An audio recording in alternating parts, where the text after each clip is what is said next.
연합뉴스의 노효동 기자입니다. 먼저 출입기자들을 대표해서 취임 후 첫 기자회견을 갖게 된 것을 진심으로 뜻깊게 생각하고 앞으로 더 언론과 더 많은 소통 기회를 가질 것을 기대하면서 첫 번째 질문 드리겠습니다. 대통령님께서는 엊그제 광복절 경축사에서 모든 것을 걸고 전쟁을 막겠다고 하셨습니다. 그러나 북한의 추가 도발 가능성, 또 북미 간의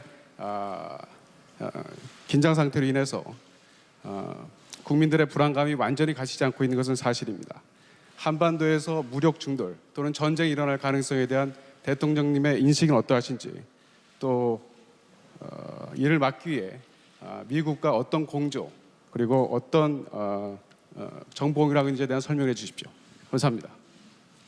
충돌 또는 전쟁이 일어날 가능성에 대한 대통령님의 인식은 어떠하신지, 또 이를 막기 위해 미국과 어떤 공조 그리고 어떤 정보공유라는지에 대한 설명해 주십시오. 감사합니다.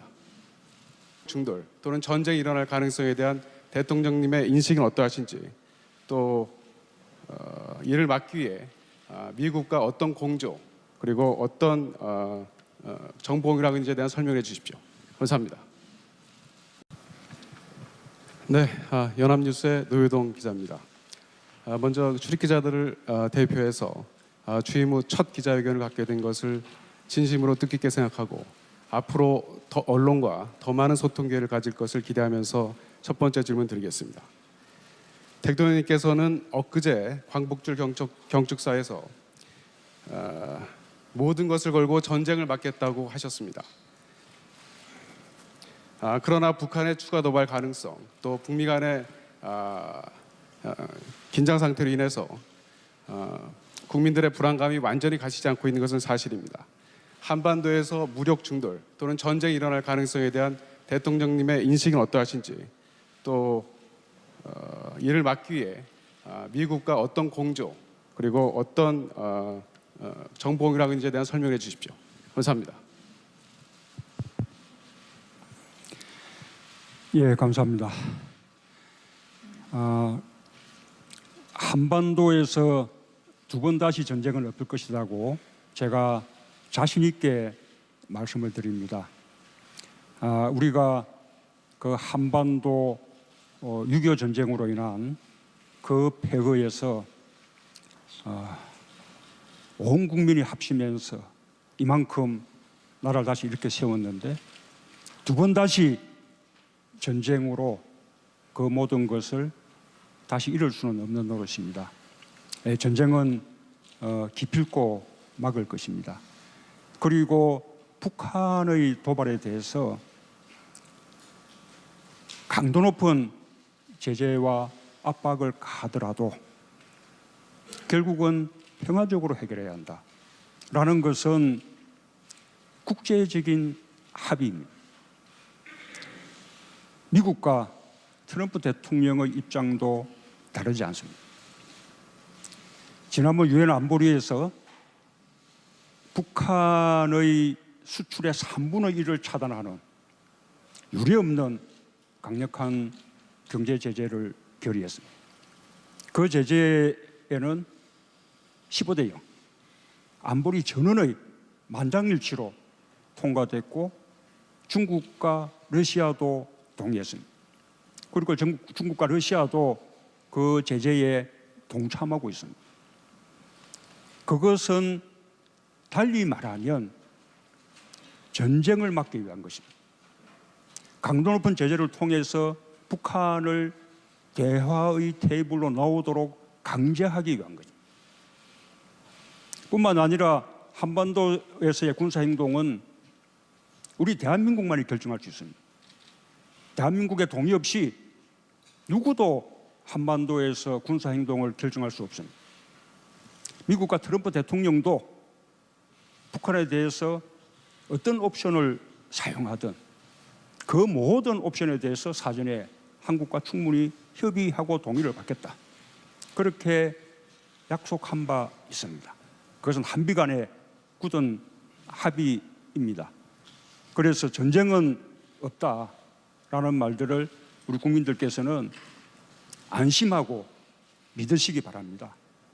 뿐만 아니라 오히려 이 전쟁의 위기를 부추기고 국민들 불안하게 하는 것은 사실이 아닐 뿐더러 국민들에 대한 도리도 아니고 또 우리 경제를 더 어렵게 만드는 일이다라는 말씀도 함께 드립니다. 네, 한반도에서 전쟁이 없다는 대통령님의 약속 해주셨습니다. 두 번째 질문을 받겠습니다.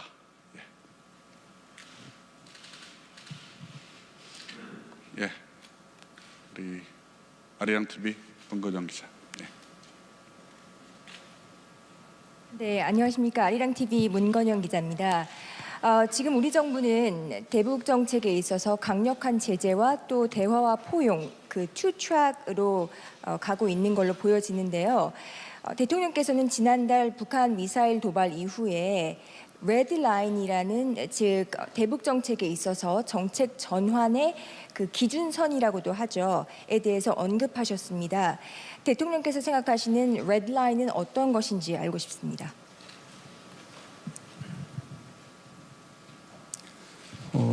북한이 ICBM 그 탄도 미사일을 완성하고 거기에 핵탄두를 탑재해서 무기화하게 되는 것을 레드라인이라고 생각합니다. 지금 북한이 점점 그 레드라인의 임계치에 다가가고 있다고 생각합니다. 그래서 지금 이 단계에서 북한의 추가적인 도발을 막아야 하는 그 점에 대해서 국제사회가 함께 인식하고 있기 때문에 지난번 유엔 안보리에서 그렇게 사상 유례 없는 강도 높은 경제적 제재 조치에 대해서 만장일치로 합의를 한 것입니다. 만약에 북한이 또다시 도발을 한다면 북한은 더더욱 강도 높은 제재 조치에 직면하게 될 것이고 북한은 결국 견뎌내지 못할 것입니다. 북한에 대해서도 더 이상 위험한 도박을 하지 말 것을 경고하고 싶습니다. 이상입니다. 네. 그럼 세 번째 질문을 받겠습니다. 한겨레 신문 김보엽 기자.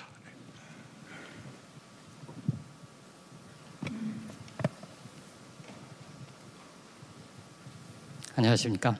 한겨레 김보엽입니다. 대통령께서는 최근 광복절 경축사를 비롯해서 기회가 닿을 때마다 남북관계 개선 의지를 피력해 오셨습니다. 특히 북한의 핵 문제, 미사일 문제를 풀기 위해서라도 남북관계 개선이 대단히 중요하다고 강조를 하셨는데 문제는 북한입니다. 아무런 답이 없습니다. 북한 핵 미사일 문제든 혹은 인도주의적 차원 문제든 혹은 우발적 충돌을 막을 수 있는 군사적 회담이든 어떤 회담이나 협상에 대해서도 아무런 응답이 없는 상태거든요. 제가 드리고 싶은 질문은 이겁니다. 이런 상황을 타개하기 위한 어떤 보관이 있으신지, 그리고 취임 직후에 주변국에 대통령의 특사를 보내신 것처럼 북한에 대통령의 특사를 보내실 의향은 없는지 답변 부탁드립니다. 고맙습니다. 이 남북 간의 이 대화가 재개되어야 합니다. 그러나 그에 대해서 우리가 조급할 필요는 없다고 생각합니다.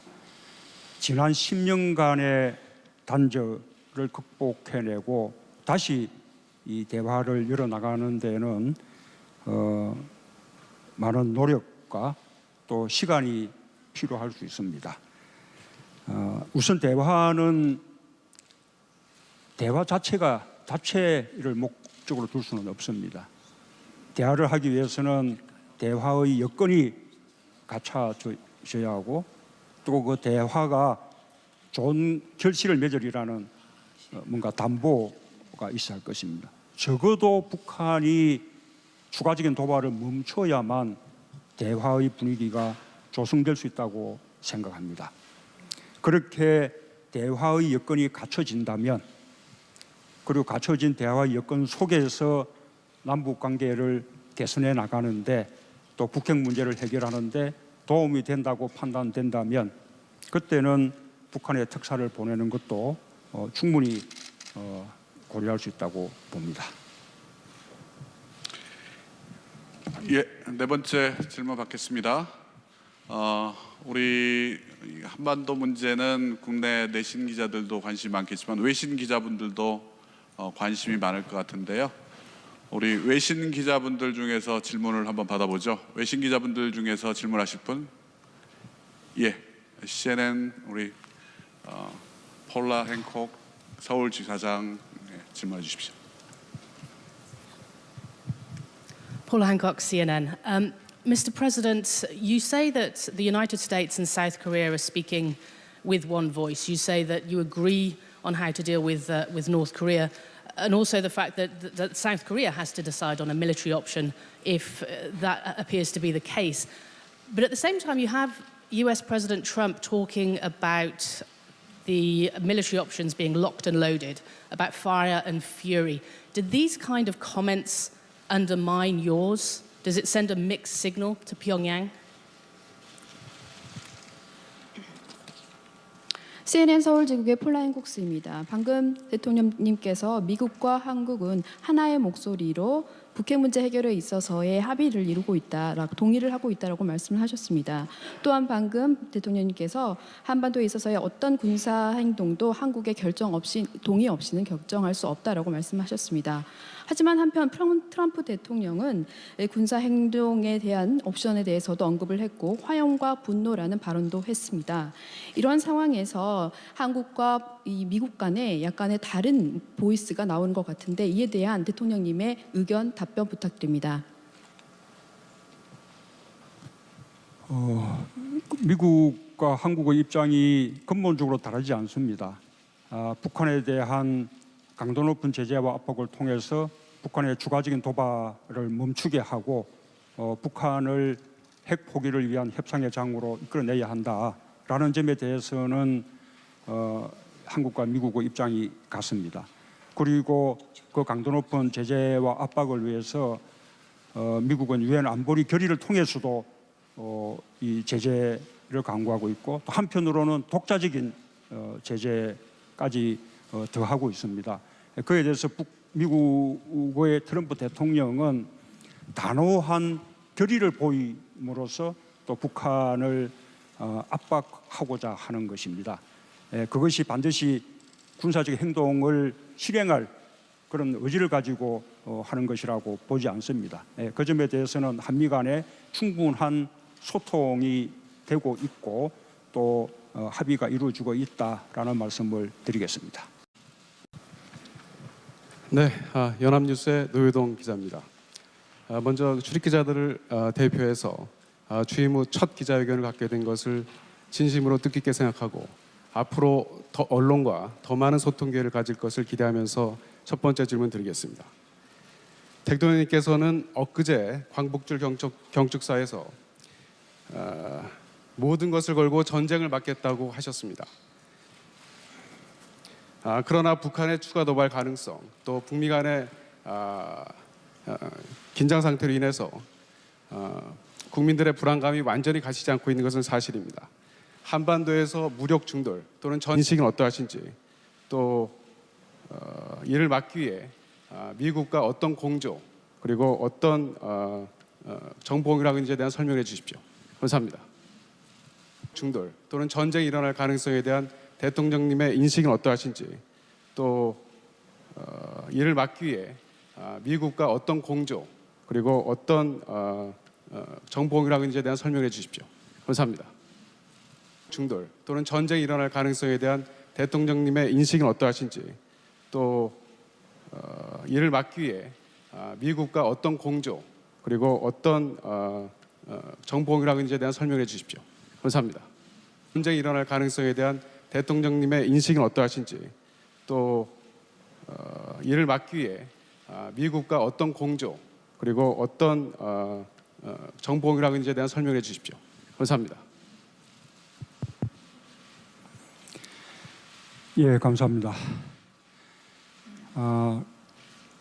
한반도에서 두 번 다시 전쟁은 없을 것이라고 제가 자신 있게 말씀을 드립니다.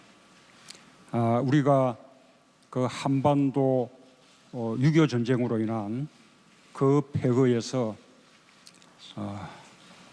온 국민이 합치면서 이만큼 나라를 다시 이렇게 세웠는데 두 번 다시 전쟁으로 그 모든 것을 다시 이룰 수는 없는 노릇입니다. 전쟁은 기필코 막을 것입니다. 그리고 북한의 도발에 대해서 강도 높은 제재와 압박을 가하더라도 결국은 평화적으로 해결해야 한다라는 것은 국제적인 합의입니다. 미국과 트럼프 대통령의 입장도 다르지 않습니다. 지난번 유엔 안보리에서 연합뉴스의 노효동 기자입니다. 먼저 출입 기자들을 대표해서 취임 후 첫 기자회견을 갖게 된 것을 진심으로 뜻깊게 생각하고 앞으로 더 언론과 더 많은 소통 기회를 가질 것을 기대하면서 첫 번째 질문 드리겠습니다. 대통령님께서는 엊그제 광복절 경축사에서 모든 것을 걸고 전쟁을 막겠다고 하셨습니다. 그러나 북한의 추가 도발 가능성, 또 북미 간의 긴장 상태로 인해서 국민들의 불안감이 완전히 가시지 않고 있는 것은 사실입니다. 한반도에서 무력 충돌 또는 전쟁이 일어날 가능성에 대한 대통령님의